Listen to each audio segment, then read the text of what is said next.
संपूर्ण राज्यात श्री संत गजानन महाराजांचा प्रगट दिन रविवारी भक्तिभावानं साजरा करण्यात आला। नागपूरच्या सतनामी नगरमधील गजानन महाराज मंदिरात प्रगट दिनानिमित्त विविध आयोजन करण्यात आलं होतं। संत गजानन महाराजांच्या प्रकट दिनानिमित्तानं मंदिर परिसरात विशेष सजावट करण्यात आली, तर भाविकांसाठी दर्शन आणि महाप्रसादाचीही व्यवस्था करण्यात आली। महाराजांच्या दर्शनासाठी भाविकांनी सकाळपासूनच मंदिरात गर्दी केली होती। मंदिर प्रशासनातर्फे संत गजानन महाराजांचा प्रकटोत्सव साजरा करण्याचं हे यंदाचं 15वं वर्ष आहे। संत गजानन महाराजांनी आपल्या आयुष्यातून श्रद्धा, संयम, सेवा आणि समतेचा संदेश दिला। त्यांच्या विचारांमुळे समाजात आध्यात्मिक जागृती निर्माण झाली आहे। दरम्यान मंदिरातून भव्य पालखी यात्रा काढण्यात आली। यात मोठ्या संख्येने भाविक सहभागी झाले होते।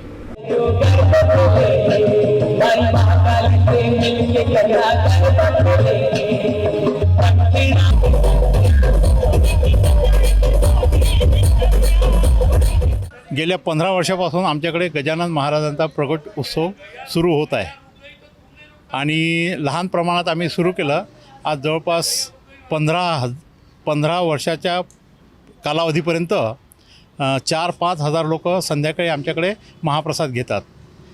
मिरवणूक निघते आणि मिरवणुकीत हजारोच्या संख्येने लोक उपस्थित राहतात। आता सध्या यात्रा निघालेली आहे आणि गजानन महाराजांचा जयघोष वारंवार होत असतो आमच्याकडे। सतनामी नगर मित्रमंडळ म्हणजे एकंदरीत आमचं संघटन किंवा काही संस्था नाही आहे, मित्रमंडळ आहे सतनामी नगरचं। त्यांच्या सहयोगातून ह्या सर्व गोष्टी होतात